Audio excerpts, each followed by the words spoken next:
Welcome everybody, I think, to a super important topic on fraud and fraud prevention. Now, as much as I can say our industry is hyper regulated, and it is, it's regulated on what the dealer does with the customer and with the bank. So it's hyper regulated B2B, dealer to bank. There are certain levels of expectation that we need to meet. There are certain level of expectations that we need to meet from our side, from the dealership side towards the customer. However, it's not regulated at all when it comes to B2C, the consumers that we buy from. That part is loose. And even though that's where the opportunity lies, because the better you become at negotiating, the better you become at infrastructure, the better you become at marketing, having eyeballs in front of consumers to market your services. We've got a publicly listed company that was sold for multi-billion rand deal many years ago that made a killing. They absolutely killed it, and they did super well because they got really, really efficient into buying a vehicle from a private individual. Now, it's very hard to do that on multiple levels, but one of the main levels why it's hard for dealerships to scale that part of their business is because of the fraud complement or the fraud part of the transaction and the risk that the dealership exposes themselves towards the consumer that is out there to catch you. This weekend, we were at an event in Cape Town, and I had the pleasure and the opportunity to interact for a couple of hours with someone that is on the FIC board. He's one of 17 people that is part of the anti-terrorism, anti-money laundering board of South Africa. They meet with people that are in up Africa countries where it's more prone to terrorism. They meet with Europeans, Asians, Russians, Americans, and he's privy to conversations that me and you are not. But what he said to me is the following. He said, Bobs, remember one thing. The criminal's job is not to be caught. Our job is to be caught.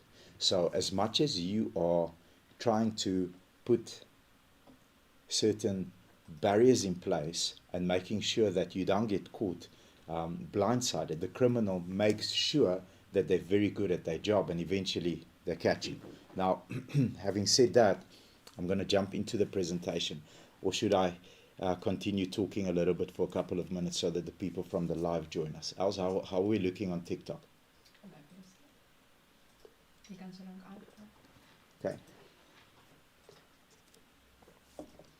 The most frustrating part when it comes to buying and as a dealership scaling and buying from private individuals is that you don't want to be looking at each and every person as someone that is there to defraud you or rob you or steal your money. 88. Okay, so people are still jumping on. You want to be confident when buying. You want to look at a person in the eyes, greet them with a smile, and not look at them like a criminal. Like, what if this guy catches me? This guy, by the way, looks like the previous guy that caught me. And what's funny about that is my biggest hit that I've taken on a single transaction, my biggest hit, came from someone that I never would have thought would hit me this way. He was a white, middle-aged gentleman that came to me with his beautiful little girl. She was about yay tall, blonde hair, blue eyes.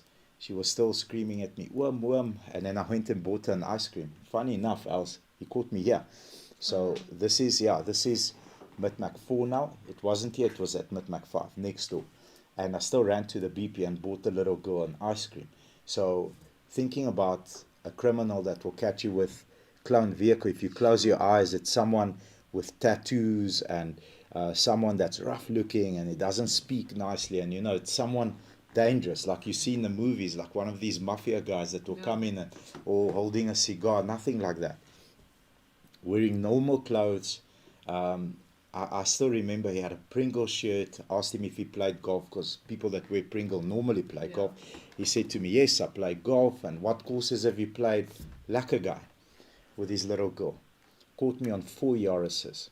sold me 4 cloned Yaris's, and he cloned the Yaris's. That's the best part, and I'm gonna go into how they do it. But he cloned the Yaris's. So after the whole exchange happened, when the first Yaris was collected by the SAPS in a roadblock, it was a very young African girl. I think she was in her 20s, 2021, on her way to work. It was her first car. We had a massive celebration. It was a Toyota Yaris, financed through the bank. So we financed it through the bank on her name. It was her first car ever. On her way to work, got pulled off in a roadblock. The cops were suspicious about something. We'll get into some of the telltale signs just now.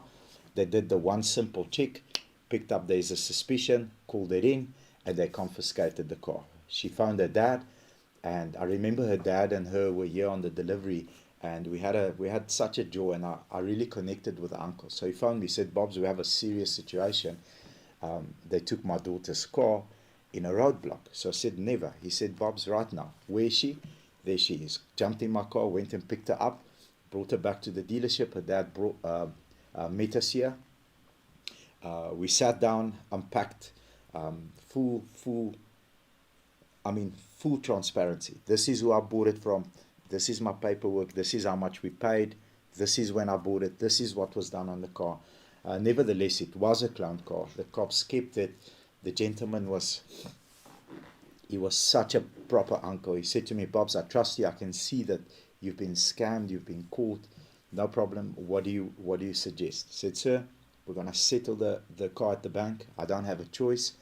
And you are welcome to buy across the road or from any other dealerships. I do apologize for the traumatic experience.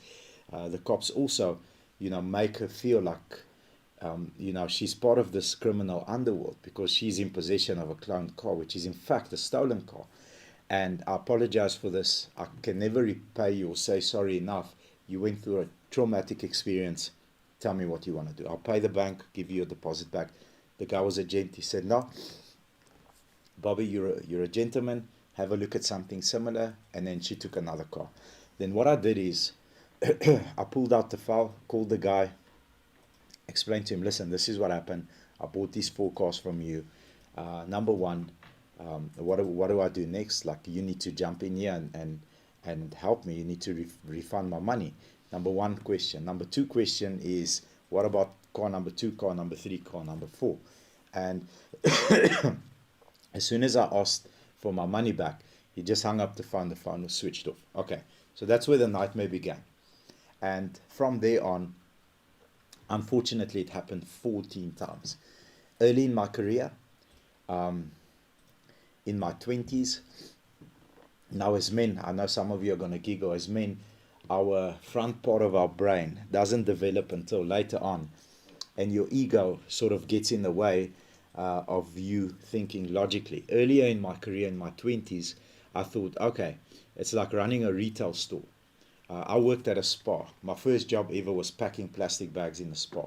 And I was privy to conversations of the Portuguese managers that come in. They said, Bob's, people steal. Listen, it's part of the pricing structure. We price for people that steal. I'm like, what do you mean? He says, X amount of percent will be stolen goods. And that's what happens in a retail environment. So early in my career, I thought, okay, it's going to be a percentage of my profit that goes towards theft. And that's how I carried on pushing until I dug myself in a hole, and it cost me millions of rands. And eventually I said, no, there has to be a better way. There has to be a way for me to be able to vet this vehicle, vet the person that I'm going to engage with, and make sure that I don't buy a stolen or cloned vehicle. There has to be a way. And I didn't know for years what that way was. So I'm going to get into the presentation, give you the story on how I came about the system, what actually happened, the people that I met along the way, and the people that I met today. Today, one of the heads of the licensing and registration offices in South Africa. This is a super senior person. He collects billions of rands of revenue with a B. He reached out, and he's on the Zoom call now. Sir, thank you. It was a pleasure and an honor meeting you. He reached out and he came and sat with me, and he said, Bob, fascinating story. Tell me what happened. I told him the story. He's like, cool. I'm going to see you tonight. I can't wait to get some of this information in. So I'm going to jump. Sorry, I've got a little bit of a flu. I'm going to give you my best. My voice is not as it should be. It's a bit raspy, but I'm drinking tea with honey. So just bear with me, please. I will talk as loud as possible until the voice fails, and then I'll hand sign you. Hey, Els? Yeah, let me have some water as well. Just open it away. Okay, yes, because earlier we had an incident. Okay, thank you, Els. Pleasure. In whoever's fridge this water was, it's a good fridge because it's like frozen rock solid. Okay, current climate. In South Africa, today, it is estimated that there are actually 500,000 clone vehicles roaming around. 500,000 clone vehicles roaming around. 500,000. Now, that number is big by any standards. The problem with a clone vehicle is it takes a very long time before you realize you've bought a clone vehicle. Sometimes it can take up to 10 years. Sometimes it can take up to 3 months.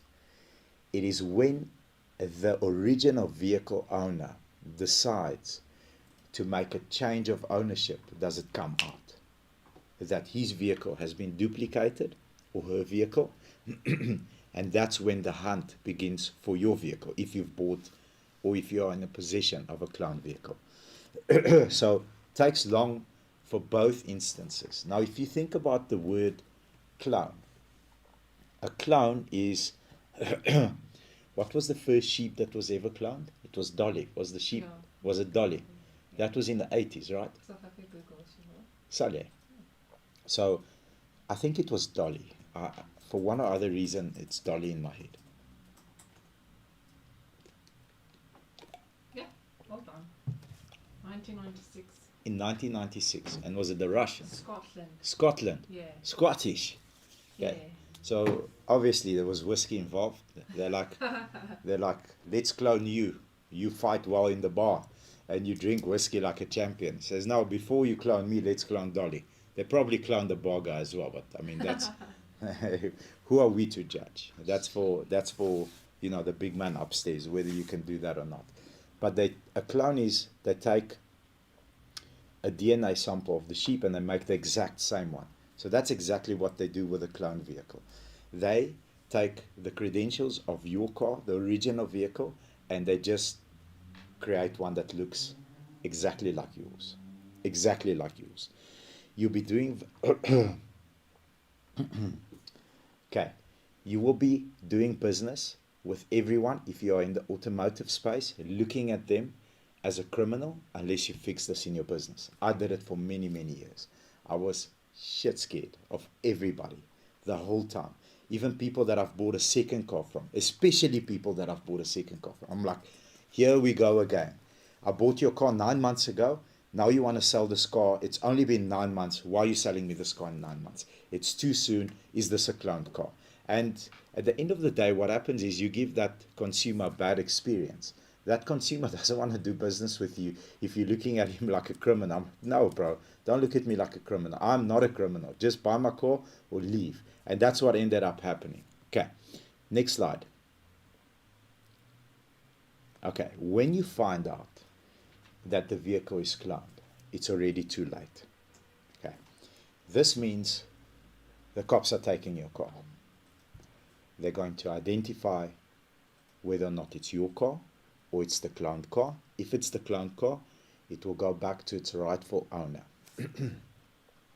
And normally, this is an insurance company. And I'll explain to you the cycle of how that works. But before we get there, if the car was a cash buy, the dealership might not refund you immediately. I've had so many calls from consumers that have phoned me. A guy recently called me that bought from an auction house, very expensive bakkie, 600,000 rand, Hilux bakkie. Bobby, what do I do? Where did you buy the car off the street? No, this in this auction house. How did you pay? I paid cash. Here's what you do. So interesting thought. There was a cow also cloned in South Africa named Futhi.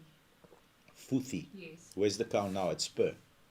Probably. Chart van Vuren van YouTube het het vir ons gesê. Chart van Vieren. Chart, can your guy clone me? Because sometimes I need to be in two places at once. Or if you can clone me just to handle my WhatsApps, I'll highly appreciate it, sir. I'll reach out to you later. We'll be thankful. Thank you. If the car was bought cash, harder to get your money out of the bank, out of the dealership. Now, 99.99% of dealerships out there are honorable and they will pay you back. However, if the bank has financed the vehicle, there's a lot more leverage on us. And I'm going to tell you an interesting story that I told the gent this morning about something that happened to us with ABSA. A vehicle comes in. We don't run our system of checking whether or not a vehicle is cloned on a financed vehicle. Well, we do now, but we didn't for many years. Car comes in. It was a one-owner Ford Ranger. The vehicle was super duper clean, 30-odd thousand Ks, 300 was the settlement. The gentleman bought an XLT Sea Light, new gen Ranger from us and traded that one in. So there was obviously a deposit carried over into the new transaction. One owner car, no date of test on the license disc. Perfect. Easy peasy, that's the best deal. I want to do 50 of these a day. Do the transaction, settle the bank. He goes with his new bucky. We have the old bucky here. Sweet like a lemon. The papers eventually come. We hand it in. At that stage, we did not have the connection straight to register our own cars. Now we do. And that's the topic that I'm going to open later. But at that stage, we hand in bulk and we give the license and registration documents to a runner. He goes in, hands in the bulk, and then that specific car comes back as not the latest NATIS document, which means there's a duplicate that was pulled out while the vehicle was financed. Now, if you know anything about finance and insurance, you know that when you finance a vehicle with ABSA, with any other bank, you have to register the bank as the title holder, and the owner of the vehicle is then you. You are responsible for any and all speeding fines, license discs, everything is on your account. However, you may not sell the vehicle because only the title holder will release the ownership papers. So the only person that can draw a duplicate is then ABSA. So check the fraud out internally. And this is a very, very big problem. And I'm going to touch on it slowly so that you understand the position that some of these people find themselves in. Now, the gentleman this morning used a very cool word, and I knew I was going to forget it, but that's why I have an iPhone, because I wrote it down. So he says that the criminals use a spoof IP address, which means it can't be traced, a spoof IP address. So what they do is they identify some of the cashiers at the traffic department, identify them, and they literally intimidate them. So you work there and there, you have a family, this, that, the third thing. If you know what's good for you, you will install this little program on your computer, and it works like TeamViewer. When you're on lunch, we're going to do 1 or 2 transactions. That's exactly what happened. So on their spoof IP address, they logged into the system and they issued a duplicate paper, registration paper, to a third party. That third party then registered it to another third party, and in quick concession, it changed names 5-6 times. And now that vehicle is riding around somewhere as a cloned vehicle. Okay, here's where it gets very tricky and deep. That specific Ranger was a 2-year-old car, 1.5-year-old car, and silver in color, 2.2 auto. Like literally, if you drive down the street, you'll find 100 of them. It's not a difficult car to find. There's lots of them, which means many of them become crashed cars and they get sold off to insurance companies as salvage cars. Now, the insurance companies don't always write them off as a code 3. They sometimes leave them as a code 2 because it's uneconomical to repair. So more than 70% of the market value to repair, but there are still some guys that go and fix them and sell them. Okay. So that's a used vehicle. It's more or less the same year model. It's silver on paper, and it's a Ford Ranger double cab. So here's what they do. They buy that car, and then they go and steal one that is more or less the same as that car. So about a year and a half old, silver, Ford Ranger 2.2 auto. They then build that car onto the stolen vehicle and they clone it that way. Okay, I know it got very confusing, but for those that followed me, thank you. That's how they clone the vehicle. 199 people on TikTok. All right. That's what happens with your car sitting in a garage. What happened with this silver one here was something totally different. They just duplicated the paper and then created one. So the idea is, this is a car that's been financed for a year and a half. The chances of this person selling this vehicle within the first 3 or 4 years being a new car is very slim. So they know how long it's been financed, they know how long it still has to go, and they take a chance on that vehicle. So if that customer had, for example, driven that Ford Ranger Bucky for 72 months, paid it off, and decided to keep that car forever and a day, that's how long that person with a clone vehicle would have been cruising around. So what happens now is, ABSA sends me the papers, try to dealer stock it, not latest natus. I run my system, I do my checks, I see how many times it changed names. I phone them, I say to them, listen, you need to refund me because you've sold me a product that does not belong to you. Now, our service level agreement works both ways. So I need to be adhering to certain rules and regulations from their side, and they have to do the same to protect each other and keep each other honest. They reached out, they said, Bob's absolutely correct. It's not the latest documents. Your compliance is 100%. Our F&Is have won Finance and Insurance of the Year back-to-back 3 times mega. Compliance is the language of love in that office. We are compliant. They send out an investigator, he takes a statement, show him all my paperwork. He goes in, takes the Bucky with him, goes to Pretoria West. They check that our Bucky is the original Bucky just to make sure. And then they go onto the eNatus system and they see on whose name is this one registered. That is the cloned one. And then they go and collect that car, impound it, and hand it over to the correct person. Now, the insurance company obviously paid out that vehicle if that consumer had insurance at the time his vehicle was stolen. They paid him out an amount, whatever that amount is. Technically, the vehicle that they collect there, the police, have to bring it back and give it back to the insurance company. Okay? Because it's their car. They've paid the client out. It's the wrong vehicle that's driving around. We made sure this is the original body number, as it should be. When it's modified beyond, when it's butchered, beyond recognition, what the cops will then do is register it as what we call an AAPV. So in the old days, they used to call it an opnummer because it's AAP, opnummer, AAP. Then it's immediately recognizable as this is a stolen and recovered vehicle. So that's more or less in a nutshell how it works. I'm going to go to my second last slide and then we're going to dive into some cool stories. Here's my supporting evidence. Okay. The 14th car that I bought, at that stage, this is 4.5 years ago. At that stage, they unfortunately killed this man a couple of years later. I made a friend with a person that works undercover. Now, I didn't know he works undercover. He's very flamboyant. He actually looks like a criminal. He became my friend afterwards. He became dear to my heart.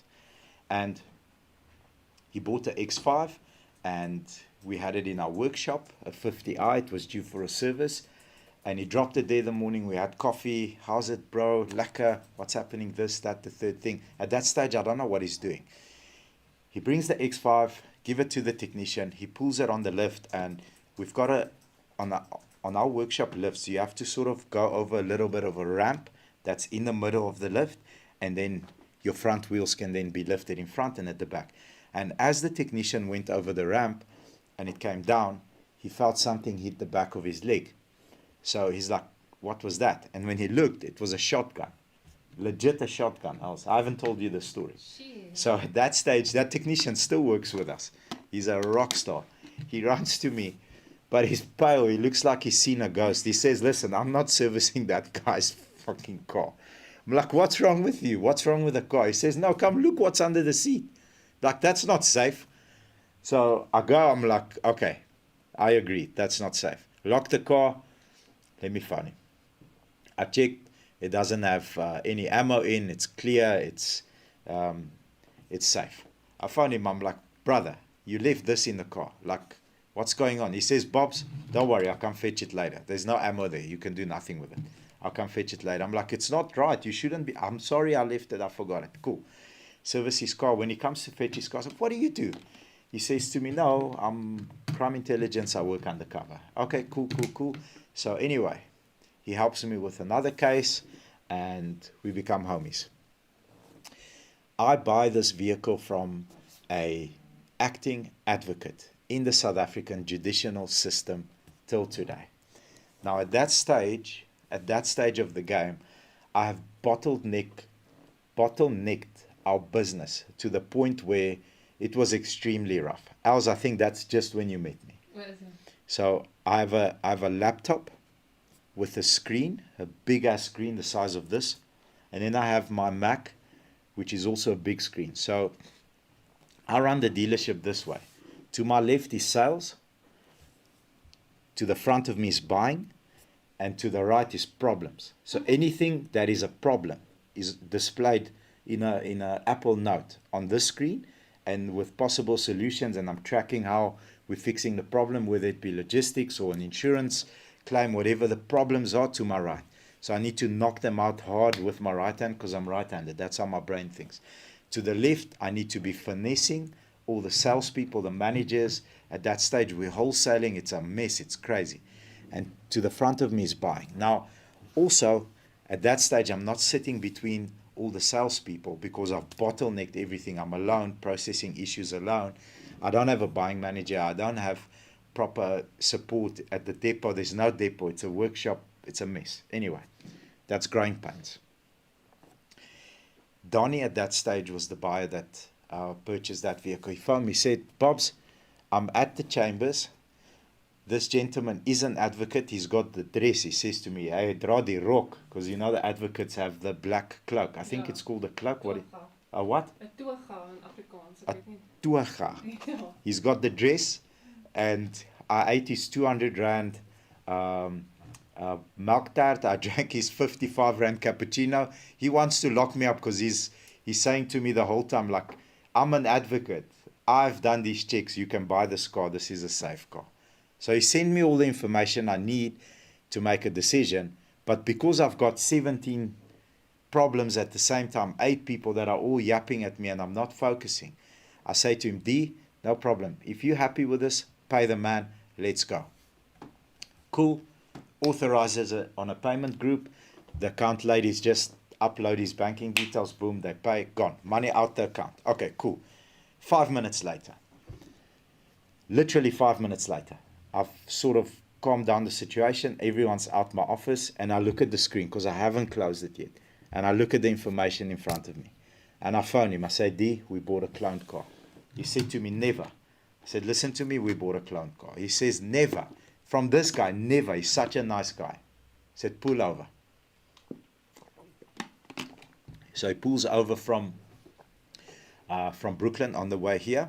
Say, okay, go to the car's chassis plate, chassis sticker. Does it pull off? Did you test it? He goes like this. I forgot to test that. I said, okay, that's fine. That's fine, D.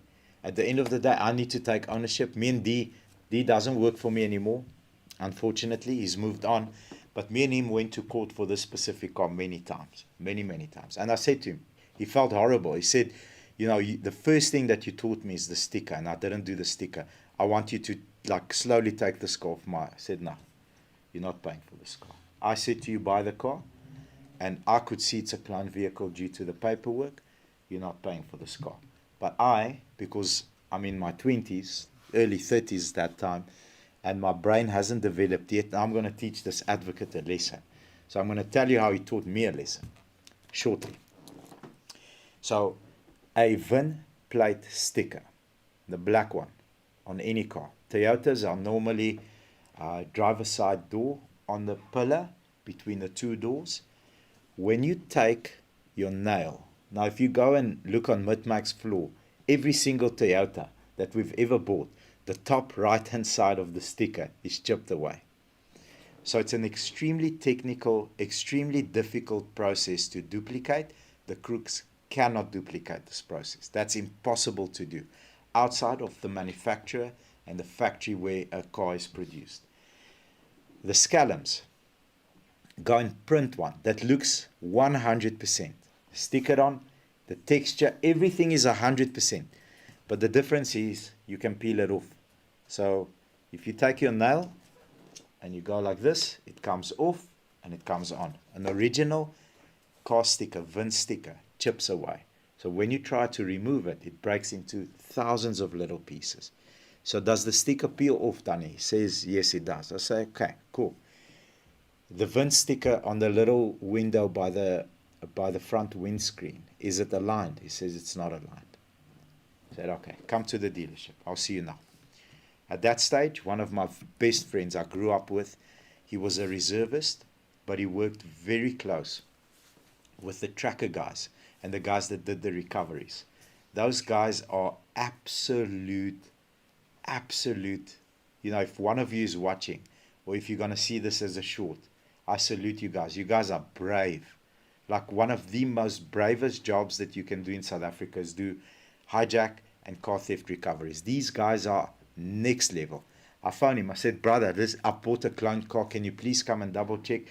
I'm sorry to bug you. He says, Bob's, we're in the north. Where's the car? I said, it's on its way from Brooklyn. Come there, and as soon as they stopped, about 4 minutes later, he pulls in with a car, and it was a Toyota Etios. So first thing they do is said, did you check the sticker? Donnie's like seen a ghost. He looks like a white curtain. Said, Donnie, relax. Drink a glass of water. I take ownership. I told you to pay. Yes, you didn't check the sticker, but it's still on me. I told you to pay. Calm down. Okay. Then another telltale sign is on that specific car and on most vehicles, underneath the seat, where the rails are on the seat, if you pull away the mat slightly and you take, what is it called? Nail polish remover. There's a word for it. Acetone. Is it acetone? So acetone is for acrylic nails. Acrylic nails. Yes. So if you take acetone, those tracker guys showed me this trick. If you take acetone and you go to that chassis number that is underneath the seat and you wipe acetone on it, like that, it does not change color. When the cars are dipped in a factory, when they are dipped, the primer that they use there, acetone does not affect it. So what these guys have to do now is, where that number is, they have to manufacture the number. So they've got the exact same punch, the exact same lettering, the exact same numbering. It is straight as a line. It looks 100% original. And once they weld it in, because they weld it in the corners, so you can't really see the welding, but once they weld it in, they have to paint it with primer. Same color as the original primer that the car was dipped with, except acetone cleans that primer. Okay, so acetone cleans that primer. That's the second confirmation. The third one was the window that was not aligned, and then we pulled some history on who the car belonged to, and then immediately they said, Bobs, you've lost your money. Contact your advocate or your lawyer, which I did. There was a freeze on his account, and then my nightmare began. So his account was frozen. Luckily, he spent, I think it was only 4,000 or 6,000 rand buying his chick some stuff that afternoon. Give the guy a call. Listen, sir, this is where we are. I need you to refund me because this is a clone vehicle. There's the case number. The cops took it. First night on the phone. He was very accommodating. He says, Bobs, my account is frozen. I said, yes, the advocates froze the account. We can go and get a statement from you from the cops tomorrow, and then we'll follow the law, and you can pay me back. The next day he said he's not paying me back because he doesn't believe that this vehicle is cloned or stolen, and he took it as part of a payment for a case that he did, which is against what they're supposed to do, but that is another case that we're busy with. So now, what happens? He said, okay, cool. Now we have to prove me right and you wrong. Yes, cool. Speak to my attorney. I've got him on retainer. He says, Bobs, we're going to have to involve advocates here, because when you go to high court, I can't represent you alone. It has to be an advocate. So check this maths. We paid 120,000 Rand for this vehicle, and my ego is like ahead of me here. I'm going to show you, I'm going to prove that you can't mess around with people. I'm going to teach you a lesson. To get him to be guilty here in Pretoria cost me 220. So double whatever I spent on the car, I threw at legal fees to chase this guy and get him debarred from his job. He's still operating. He's not debarred. Check how clever he is. He says, okay, I'm found guilty. I will appeal in the Bloemfontein High Court. Here we go again. Kicks the bucket down 2 years again. 4 years later, I don't want to say how much money I've spent. Eventually, I said enough. I tap out. You are literally stealing my joy with this cloned vehicle. In the meantime, I found the guy with the X5, and I say to him, all right, here's where I am. Here's what happened. Obviously, I need to prove this gentleman guilty, and he needs to prove himself innocent. The wheels of justice in South Africa turn really slowly. However, I can't for the life of me look at everyone like a scallum and look at everyone like a criminal and buy vehicles. This is our core business. I need to go out to public consumers and be able to do my checks in the background and make sure that before we even go out, this car is vetted, this person is vetted, it's a safe environment for a buyer to go into. We go into some crazy areas. We go into like dangerous areas in Cape Town, Marcus, all over the place. But we know we're sending him to a friendly, we're sending him to an ally, we're sending him to a guy that wants to sell his car. It's not a criminal taking a chance because we do our background checks. So I reach out and I say to him, I need your help. He says, Bobs, what do you want me to do? Like, you know, this guy, I can't arrest him because it's an ongoing investigation. If he's proven guilty and the law says we must arrest him, I'll gladly arrest him. I'll put him in jail for you. But I can't. What do you want me to do? I said, well, you work with these people, right? As an undercover officer. He says, yes, I do. Okay, cool. I want a meeting with someone that actively does this. So he says, you sure? I said, yeah, 100%. You're not scared? I said, I'm not scared. No problem. He's a human. I'm a human. If I understand how they catch me every time, I can put certain barriers. That's my idea. So set it up. A couple of days later, I'll never forget it. 1 p.m. on a Friday afternoon in Brooklyn at the Starbucks. However many years ago this is, 4 years ago, whatever the time frame is. Now I'm expecting, like, I've watched way too many toughest jails in the world series, and I'm expecting one of those guys with like tears coming down here tattooed. Like, couldn't be further from the truth.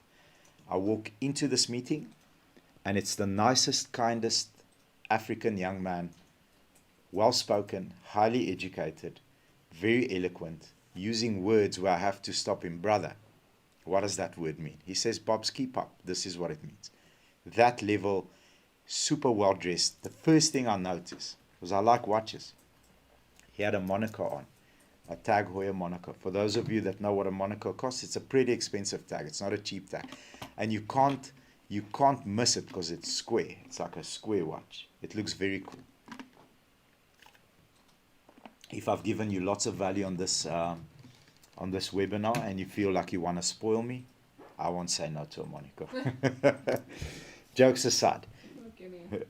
Elsie soek ook 'n monocle. Yes, a ladies version.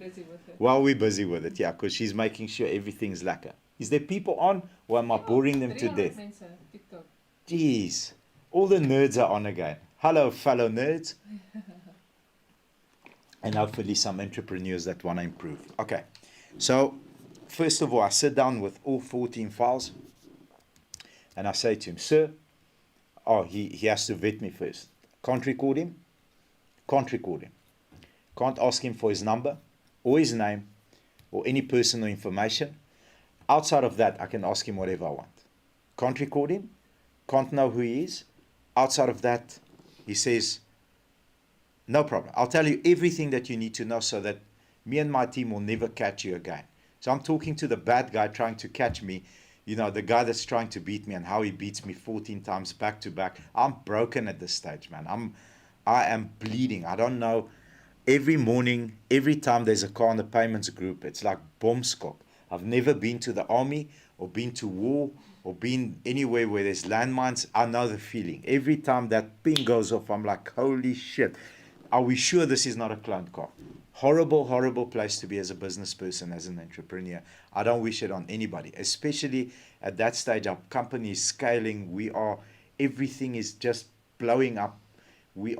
Every department's breaking. Everyone's can't keep up. It's awesome, but we're getting caught with cloned vehicles. Say, okay, why would you speak to me?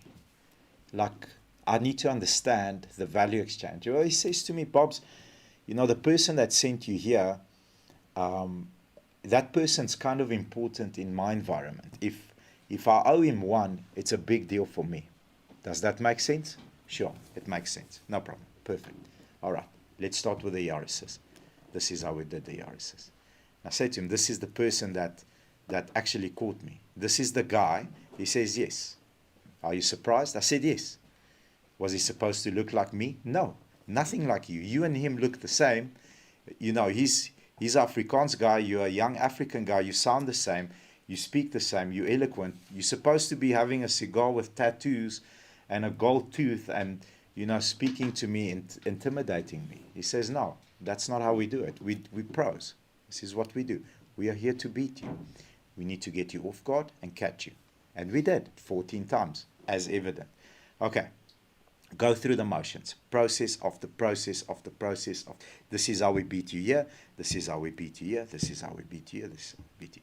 He says, you're not too bad.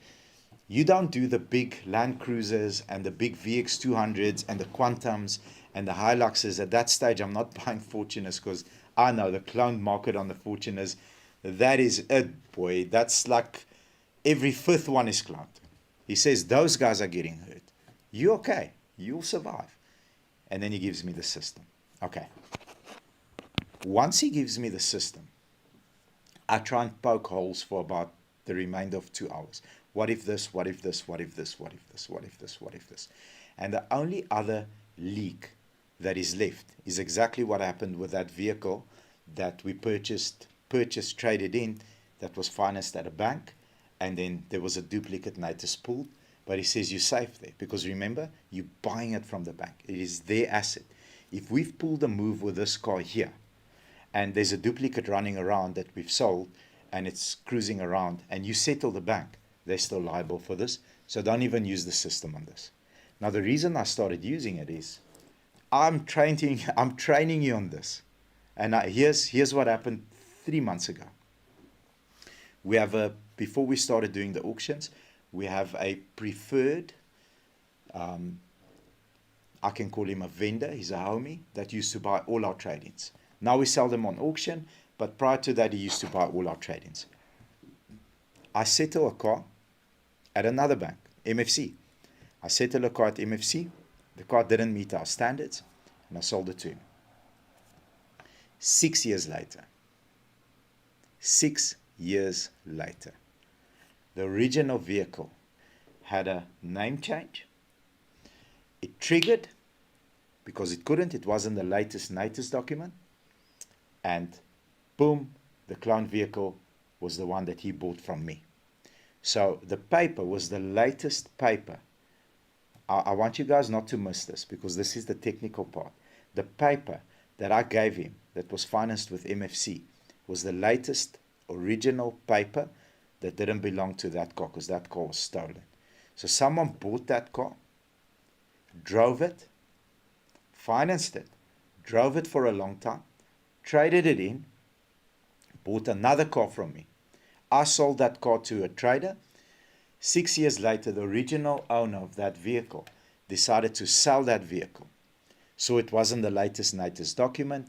It triggered a backlash, and then it ended up with me. So check this out. The dealer that he sold it to sold the vehicle and refinanced it with Westbank. That vehicle was driving around for how many years? And then it was found cloned. Now, bank to dealer is a lot easier because the bank says, according to, whoops, they pull out the rule book, according to the service level agreement. Ours, we're running 1 minute over time. I'll stop in the next 5 minutes. I have 5 minutes left. Okay. According to the service level agreement, you agreed that if this happens, you refund us. Refund us. Okay, that's what they say to the dealer that bought the car from my guy. So my guy is a wholesaler. He bought the vehicle, made a couple of bucks, sold it to the next guy. The next guy needs to refund. They need to refund Westbank. Okay, so Westbank's on top of him, putting pressure on him because they want the money back for a cloned vehicle. Guess where the pressure is going next? It goes back to the trader, and the trader puts it onto me. I said, cool, no problem. How much did we settle MFC? This much. I said, right, I want my money back because you sold me a cloned car. You were in possession of a stolen vehicle. You sold it to me. You need to refund me my money back. The team there says, you are right, 100%. And we financed it from this dealer. So now we're going to make him pay the money. Guess what they did? They paid me the money. The dealer had to pay them the money. And the dealer lost the money that bought the vehicle from the guy that cloned it. Okay, it is absolutely ugly and dirty. Extremely ugly and dirty. I've given you guys, the public, a couple of tips and pointers on exactly what to look for when purchasing a vehicle. If it's not a reputable dealer that doesn't have your back with a great reputation, don't buy from them. Pay the extra money. I don't care if it's 10 or 20,000 rand. Pay the extra money. Buy from a reputable dealership that is going to have your back in a situation like that. Because the moment the cops take your car, it's gone. Your money's lost. It's gone. You can be a retard like me, because I was, and spend over 250,000 rand to chase 120 and prove a point to a guy that doesn't give a shit. Like for me, that was a life event. It was an actual life event. It was traumatic for many years. For him, it was a Tuesday. He doesn't care. He's got the money. I've frozen the money. No problem. How many times has he done it to other people? And that's the challenge. Okay, Els, Yes. did we add value?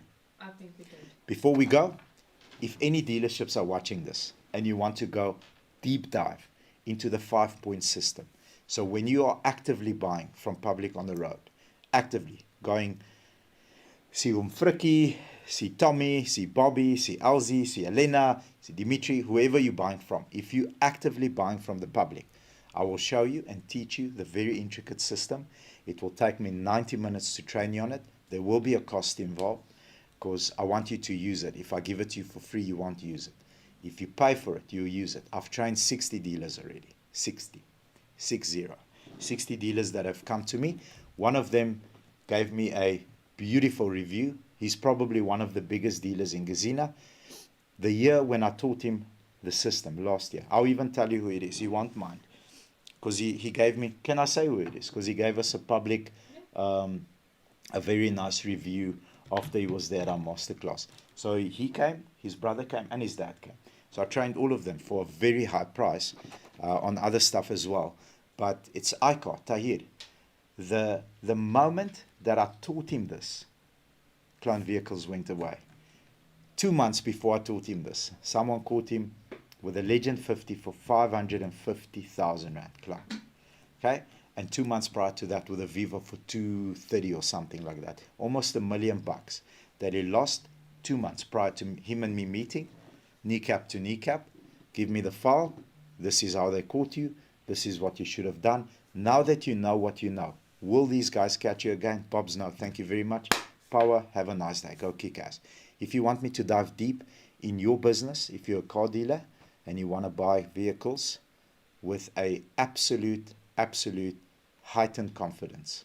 It's been 4 years, we buy an average of 220 to 230 cars a month. Do the math. How much is it for 4 years? Mathematics. Where's my calculator? Calculator, call it 220 cars a month. 220 times 12 times 4, 10,000 plus cars, 10,500 cars later, we have walked away from hundreds of clone cars. Hundreds of clone cars. Last week we walked away from one. Last week. We didn't even go there. We found you. I told the guy, you're taking a fat chance. This is a clone vehicle. Do not try me again. And I swore him. And then he hung up the phone. So I shouldn't probably do that either, because that's not good. Not good for my health even. But if you want to buy with confidence, please reach out. My number is 082 542 6659. We've already posted this on the Business Masterclass group. If you want me to train your team one-on-one, it will take us 90 minutes. I prefer them on Zoom like this. It's a recorded session and I send you the information back. But a lot of you want to come and sit here. We had someone here last week and we have someone here on Thursday, if I'm not mistaken. He refuses to do a Zoom. He wants this energy. So if you want to come out and let me train you in person, you're also more than welcome. There's a cost involved. It will take 90 minutes and it will either need to be done 6 o'clock in the afternoons that I'm not booked, Saturday afternoon, or potentially a Sunday. But Sundays, we kind of don't like doing. So 90 minutes, either Saturday afternoon or afternoon during the week. Do you want to do Sundays? You can't go back if you say yes. Let's for now, no Sundays. Okay. But if you want me to train your team, please reach out 082 542 6659. I will go into every single detail on how we've stopped this in our company. Westbank's coming out. They've got a big event that they invited us to on Friday, but they're coming out next week from head office, and I'll train them on how we do it as well. But if you want me to train your dealership, reach out 082 542 6659. Just send me, what's up, Bobs? I'm Frikkie. I need training on this in depth. I'll send the contact information to the Masterclass team. They'll book me for a 90-minute session, and you'll never buy a clone car ever again. I give you my word. 10,558 cars later, we haven't bought one. If you follow my steps and you follow my rules to the T, the result is there. Thank you very much for joining us tonight. Next week's training will be on systems, processes, and procedures. That will be September the 2nd. Are you sure? Is that on a Monday? Yes. When is month end? I think it's the 1st. Month end is on Sunday. Is ek reg? Yeah. Ha! Caught a mistake. So it will be September the 1st. Next week, Monday, we're going to go systems, processes, and procedures. I'm going to go department by department. What's important? What was completely a time waster for me? We have thrown hundreds of thousands, if not millions of rands on rubbish, so that you don't need to make those mistakes. Between now and then, take care of yourselves. Thank you very much for joining me. Have a